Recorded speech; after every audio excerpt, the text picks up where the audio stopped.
सुल्तान नूरुद्दीन जंगी रहमतुल्लाह अलैह ईशा की नमाज पढ़कर सोए कि अचानक उठ बैठे और नम आंखों से फरमाया, मेरे होते हुए मेरे आका दो आलम सल्लल्लाहु अलैहि वसल्लम को कौन सता रहा है। आप इस ख्वाब के बारे में सोच रहे थे जो मुसलसल 3 दिन से उन्हें आ रहा था, और आज फिर चंद लम्हों पहले उन्हें आया, जिसमें सरकार दो आलम सल्लल्लाहु अलैहि वसल्लम ने दो अफराद की तरफ इशारा करके फरमाया कि ये मुझे सता रहे हैं। अब सुल्तान को करार कहाँ था। उन्होंने चंद साथी और सिपाही लेके दमिश्क से मदीना जाने का इरादा फरमाया। इस वक्त दमिश्क से मदीने का रास्ता 20 से 25 दिन का था, मगर आपने बगैर आराम किए ये रास्ता 14 दिन में तय किया। मदीना पहुंचकर आपने मदीने आने और जाने के तमाम रास्ते बंद करवा दिए और तमाम खास व आम को अपने साथ खाने पर बुलाया। अब लोग आ रहे थे और जा रहे थे। आप हर चेहरा देखते, मगर आपको वो चेहरा नजर न आया।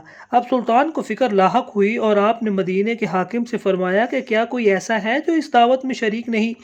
जवाब मिला कि मदीने में रहने वालों में से तो कोई नहीं, मगर दो मगरबी ज़ायर जो रोज़ा रसूल के करीब एक मकान में रहते हैं, तमाम दिन इबादत करते हैं और शाम को जन्नतुल बकी में लोगों को पानी पिलाते हैं, जो अरसाए दराज से मदीना में मुकीम हैं। सुल्तान ने इनसे मिलने की ख्वाहिश जाहिर की। दोनों जाहिर बज़ाहिर बहुत इबादत गुजार लगते थे। उनके घर में था ही क्या, एक चटाई और दो चार ज़रूरत की अशिया के एकदम सुल्तान को चटाई के नीचे से फर्श लरजता महसूस हुआ। आपने चटाई हटा कर देखा तो वहाँ एक सुरंग थी। आपने एक सिपाही को सुरंग में उतरने का हुक्म दिया। वो सुरंग में दाखिल हुए और वापस आके बताया कि ये सुरंग नबी पाक सल्लल्लाहु अलैहि वसल्लम की कब्र मुबारक की तरफ जाती है।